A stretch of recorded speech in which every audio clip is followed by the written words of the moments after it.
Okay, we pretty much all have colds. It's easy to get a cold, sometimes easier than others.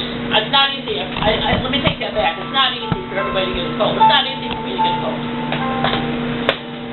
I can get a cold when I'm run down, stressed, not eating properly. I'm much more liable to catch a cold than if I am none of the above.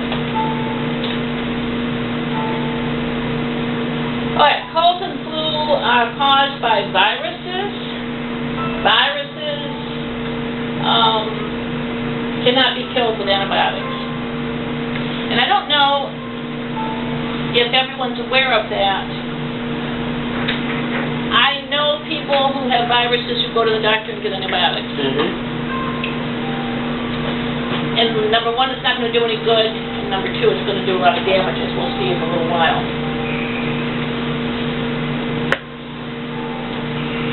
Okay, now bacteria is a different situation. They're living organisms. They can be killed with antibiotics. But there's some things about antibiotics we need to talk about. You know, we're going to talk about body defenses. I'm not saying that at no time in your life should you ever need an antibiotic, because you will. There are times when you absolutely will. And the message tonight is to be judicious about when you will take an antibiotic. Be an active member of your medical situation, your medical team, I should say, and have a voice. Don't let a doctor give you an antibiotic when you clearly don't know that you need one. Because we have an army inside of us. You have an army inside of you. Did you know you have an army? It's more vivid and more active. Do you play video games? Do you like those video games where this group kills other groups and that? You got that stuff going on inside of you. I'm being serious now. So the first line of defense is your intact skin. Skin is your first line, is a first line defense. Mucus and cilia, and something called phagocytes, which we'll talk more about. The role of the skin. Dead skin cells are constantly sloughed off, and that's why it's very difficult for bacteria to get a good hold as the entranceway to your body. We have naturally occurring good bacteria on our skin. Is it possible to have good bacteria? Yes, absolutely. And let me tell you what's happening. We are a nation obsessed with germs. If you listen to the commercials and you walk down the aisle of the drugstores or the department stores or the grocery stores, soaps, they're all what people want are these antibacterial soaps, bacterial soaps, and they can be used in moderation if you know you're in some real yuck, you know. If my 14-year-old dog has an accident on the floor and I clean it up, you know, I really want to do a little extra cleaning. I want to get all that off. Not that I have it on, but I just, you know. And sometimes you might be handling things for someone you know is sick, so maybe you do want to use antibacterial soap, but you don't want to use it all the time. Why? Because it'll take all of the bacteria, the good and the bad. It kills the good bacteria. That is this first line of defense. And yes. So, is bacteria good for your body? Well, our bodies have certain bacteria that are called good bacteria. It'd be like little soldiers on our skin, tiny little soldiers that could be determined to be bacteria, but they're actually, the reason they're there is because they're fighting off bad bacteria. So why soap kills the stuff and we have to use soap to take showers? Well, do you have to use antibacterial soap when you take showers? No, you can use other types of soap. You can use other soaps. See, all soaps are not antibacterial. Only special soaps. And we're so obsessed with germs in this culture that we're in today that when I was teaching high school, there'd be kids who carried those little bottles of antibacterial stuff. They'd take it out sometimes 2 and 3 times during the course of and they wouldn't move. They'd take out this stuff and put it on their skin. I say, are there flying bacteria here that I don't know about? That's good you're doing that because we need to talk to him about that. He does it all the time? He loves putting on the, you were just putting on something, right? You were hiding putting it on because you didn't want my mother to see you putting it on. Uh-oh. Yeah, you don't. No, that's a good, you don't need that all the time. Why your grandma doesn't want you to do it. And see, you might be good for a long time. You might not notice any symptoms or signs that you're using too much. But if you start noticing your skin's getting really dry, that's the first time. I just start feeling when I finish putting lotion on or hand sanitizer on, I just kind of feel I don't like it. Or maybe put too much on. Yeah. Between my fingers. Yeah, you put too much on. So we need to be judicious. And moderation is a word that I think we need to learn. We're not going to learn it unless we seek the information. We're not going to learn it on our own. We're not going to learn it from television. We're not going to learn it from our doctors, unfortunately, because moderation is not a word that they like to use. So we need to learn that. Okay, the role of mucus and cilia. The little hairs in your nose, called cilia. I don't have it. You might. Tiny, tiny. They're so tiny that tiny little hairs, which are good. They're called cilia. And the reason they're good is because they have the ability to be a defense mechanism against colds. You know, somebody sneezes in the classroom, and you think, oh my gosh. But the cilia, if you breathe it in, the cilia will also act as a defense. What do you mean, like? I'm so glad you're here. Go ahead. What do you mean, like, when you feel like you might sneeze, you don't sneeze, that's something? Well, not necessarily that. I mean, it's like when somebody's sitting next to you or down the row and another row and it sneezes and you might, if you didn't have this little cilia inside, those germs might get right through. But they aren't going to, because that's your body protecting you. Like when you breathe, can you like just cover your nose or something? Or your mouth? Yeah. So it won't get in. Sure. So there's a normal flow of mucus that we need. It's in our respiratory tract. It's all the way through our sinuses and our nasal. Sometimes, hopefully, we're healthy people, it's not anything that's noticeable. You don't feel like you have a runny nose. You don't feel like you're choking or gagging or anything. But it's there. Be careful about nasal drops and sprays. Same thing. Overuse can destroy those little soldiers in your nose and your respiratory tract. So, if you feel sometime that you have to use them, be very, very cautious and know that you're using something that has that capability of causing problems for you.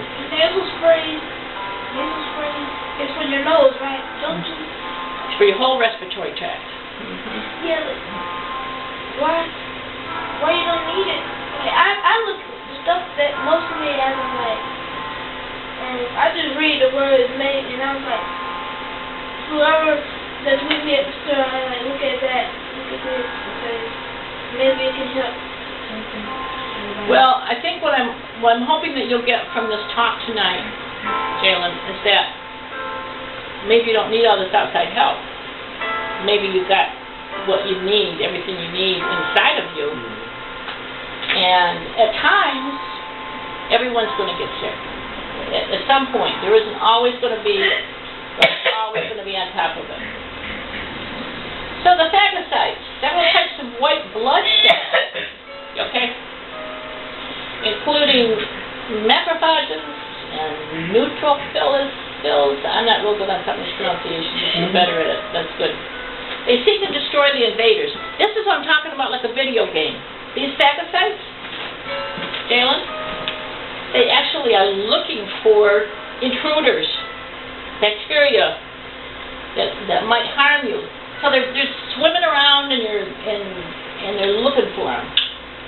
Sometimes they find damaged cells in your body. And so they're attracted by an inflammatory response of damaged cells. So imagine this whole army of phagocytes running around, looking for, okay, we got trouble here somewhere? That's it. Okay, I see one. Bang, it's gone. Not bad, huh? All right. Inflammation plays a role in our bodies. It's signaled by mast cells and then the histamines. We have histamines in our body, normally occurring histamines. You know what histamines are? I've heard of it. I've probably heard the word before. You've heard of antihistamines, right? They do cause fluid, but they want to put them around injuries. You know, you get a little swelling. And this is a good thing because it protects the injury. You give a little temperature. And if you have an injury, let's say you really nick your shins really bad, and it feels hot, and it feels swollen, that's your body working for you.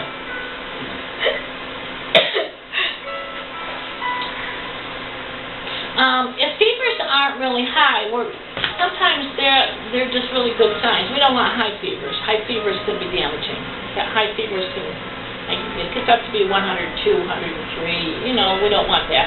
But if it's a low-grade fever, that means that your body is working to get rid of infection, inflammation. Yeah. What? Yeah. Okay. All right, so we can't see this real quick.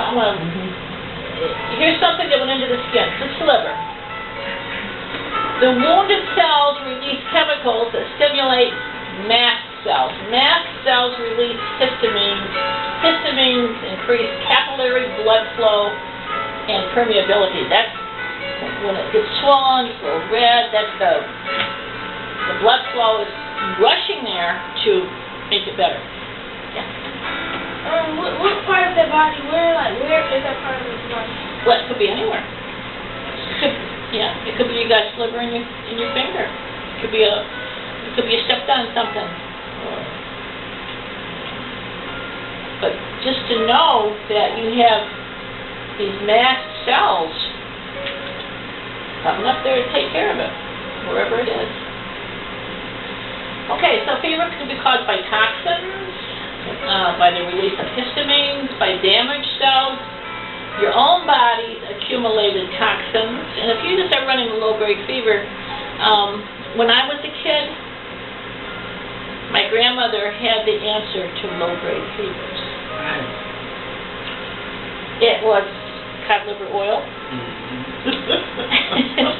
And you know what cod liver oil makes? Hey, that would be about, that was about good for anything that Yeah, else you castor oil. I preferred Yeah. cod liver to castor oil, because castor oil was just absolutely the worst thing in the world. Cod liver oil was not good, but it was better. It made you go to the bathroom. You have to go to the bathroom. You have to have bowel movement. Get the trash out of them. Get the trash. That's what the colon is for. It's like your big trash can. Get rid of all the trash. Kidneys too. Okay, so let's have a little quiz here. Fever is caused by toxins on the surface of viruses. Release of histamines by damaged cells. Your own body. What do you think it's going to be? All of them? The body's pyrogen signaling the hypothalamus. Oh, I don't know what that is. Hypothalamus is located deep inside. It's kind of at the base of your skull, I think, and that releases all kinds of good stuff. Okay, what's the best way to treat a cut on your skin, Galen? It's time for a quiz. Let's see if you got the right answers. Leave it exposed to open air, or wash it and cover it with a clean bandage, or rub it with dirt. What do you think? Based on your, like, what's the question? How do you What's the vote? question? Based on what you know about defenses. non-specific defenses. What's the best way to treat a cut? Just forget the other. What's the best way to treat a cut? Would you leave it exposed to open air, or wash it and cover it with a clean bandage, or rub it with dirt?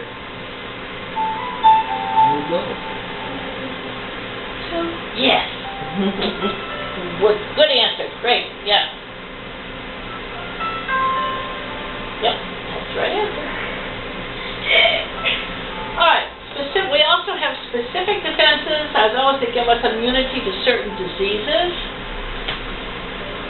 In specific defenses, the immune system forms a chemical memory of the invading microbe. It has a memory. It's like, what does that mean? It means that once this comes in and is wiped out, the army says, okay, now we know what that one looks like. As soon as we see it, it's out. The microbe is encountered again, the body reacts so quickly that few or no symptoms are felt. Major players on the team: macrophage, T cells, which are helper and cytotoxic, memory, B cells, plasma, memory, antibodies.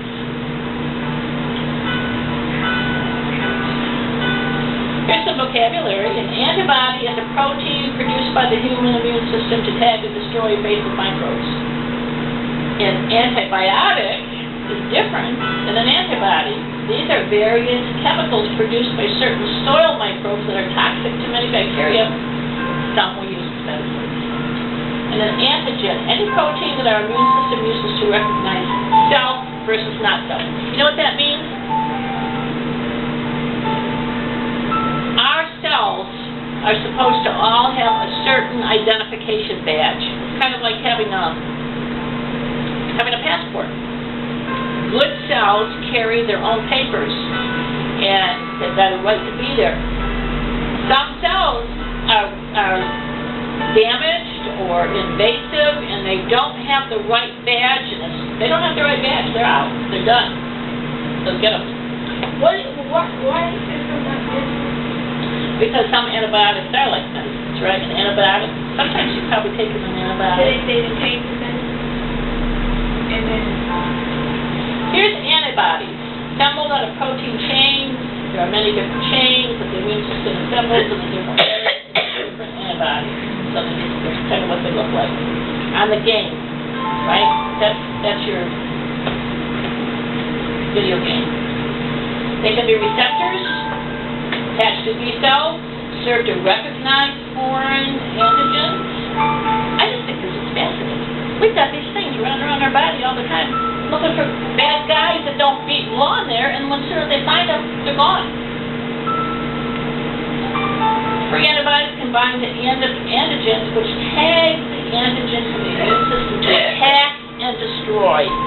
Okay? I've got a cough drop, but I don't think you like it very much. I'd like to have them. You got some? Sometimes we like attention too. Alright, so let's see. The antigen recognition, the train to recognize self proteins versus not self. But think about this. I don't know if you ever watch Dr. Oz? Anyone watch Dr. Oz? Yeah, sometimes. Okay, I know you never. Did you get one? Watch them on the internet. Oh, right. There you go. Yeah, you can watch that. Day before yesterday, he had a doctor on there. Maybe it was Monday or Tuesday. It's been a lost week for all of work. And the doctor said we probably have cancer cells in our body at all times. At some point, there are cancer cells in our body.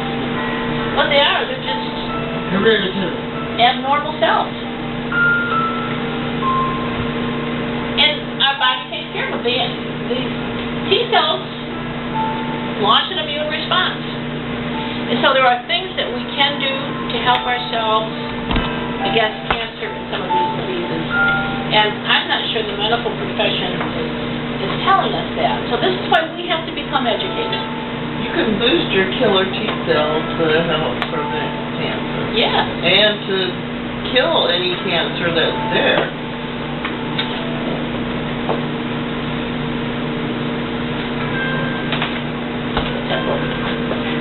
It was running out of battery. Oh, okay. Okay. Helper T cells have receptors for recognizing antigens. These cells signal the immune response. We haven't even got to the big army yet. Jalen, we're almost at the big army. You okay? Hanging in there? Okay. If helper T cells are disabled as they are in people with AIDS, the immune system will not respond. Of course, I don't know if you've ever heard any talk about AIDS, but that's exactly what happens. The T cells are destroyed. And they have no immune system. B cells produce the antibodies.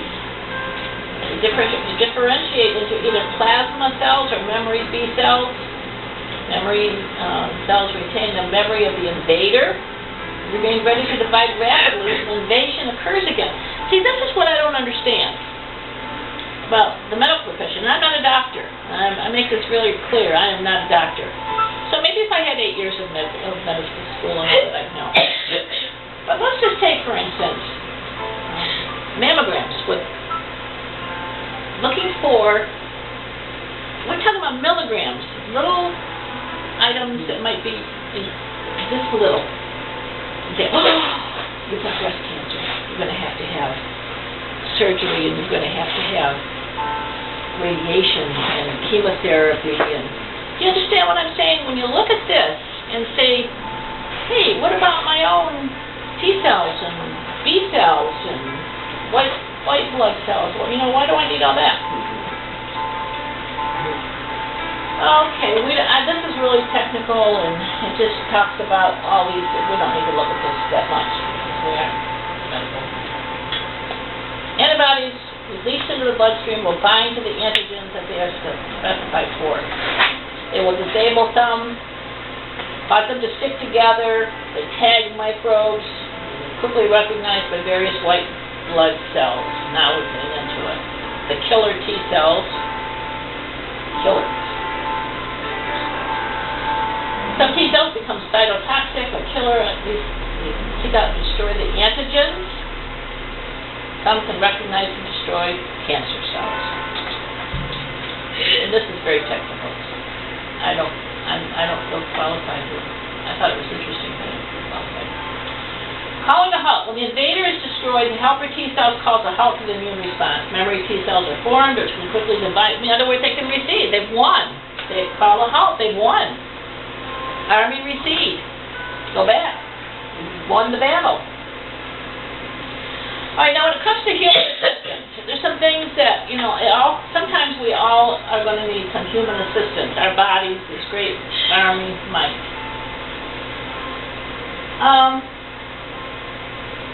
We know what a vaccine is. I'm going to say that there are some vaccines historically that were good. And I don't know, polio is not, you younger folks, polio really isn't any part of your language, but it was part of mine when I was a child, because that was the warning that we always had. If you were going swimming or you were going, be careful, you'll get polio. And people did get polio. It was disabling and sometimes fatal disease, and it has been eradicated by the Salk vaccine. Smallpox was before my time, something before my time. It was often fatal and certainly disfiguring. It's been eradicated by vaccines. Mumps has the potential to destroy the testicles of young boys, and for that reason, the vaccination is a valid choice. Whooping cough and tetanus carry the threat of fatality, particularly with babies with whooping cough, and they carry the threat of fatality by giving cause for providing children and adults who might be exposed to tetanus. Tetanus is fatal. So maybe you need to have a tetanus vaccination. But is it really relevant today? People who have cases with tetanus now? Well, I had to have a tetanus shot when I was a kid. I fell off the roller coaster and a big old rusty nail went in my leg. That's a prevent. But Yeah. that was at that time, you gotta get a tetanus shot and all that stuff. I heard you should have one every 7 years. I don't believe that. Okay. I don't know. I haven't had one. I'm not a doctor. Yeah. But I know that if you get hurt, you can still get one. Go Yeah. ahead. What do you mean you fell off the roller coaster, like literally?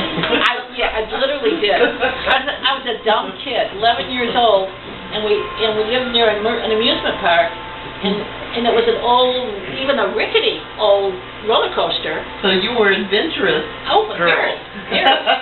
And we were walking the hills. No, but how do you fall off? Like, She wasn't riding.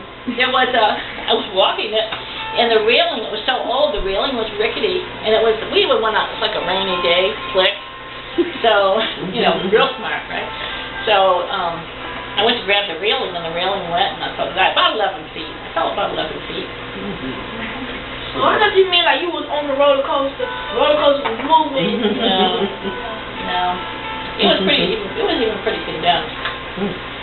Alright, so use caution when deciding the validity of a vaccination. I mean, if we're talking life or death, maybe, but, this thimerosal, how do you pronounce it?